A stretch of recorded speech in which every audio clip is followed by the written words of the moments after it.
Hello, Mike Daniels here, and let's get right down to it. This is the 5 biggest mistakes landlords make on tenant security deposit returns. All right, so the first one is failing to return the security deposit on time.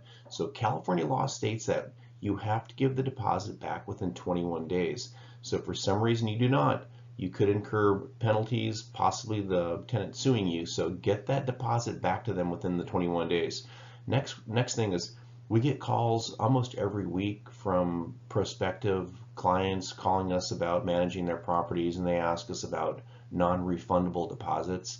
And I'm like, what? There's no such thing as a non-refundable deposit. The very nature of a deposit is that you get it back. All right, so make sure that you set a reminder to get the inspection done as soon as possible. And as soon as the tenant gives notice, get in there and start inspecting the property. All right, next one, number 2, not providing an itemized deduction list. Okay, so California law states that you have to provide the tenant with an itemized deduction list if you plan on withholding any part of the deposit. Now, anything over $125 that you withhold, you must have receipts for. Number 3, withholding the deposit for normal wear and tear. You cannot do it. Wear and tear is on you, and landlords cannot charge tenants for normal wear and tear.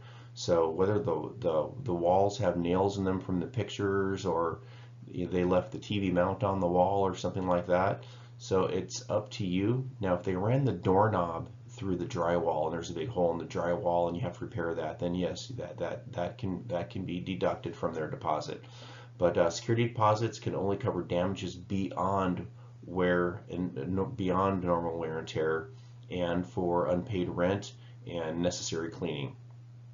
So we recommend that you inspect the property every time the lease is renewed.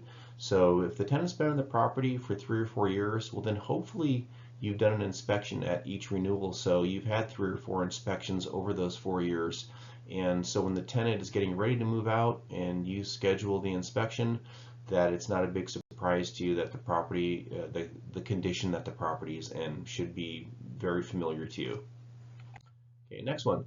Number 4, failing to provide an initial inspection offer. So California law requires that the landlord must offer the tenant the initial inspection before the move out.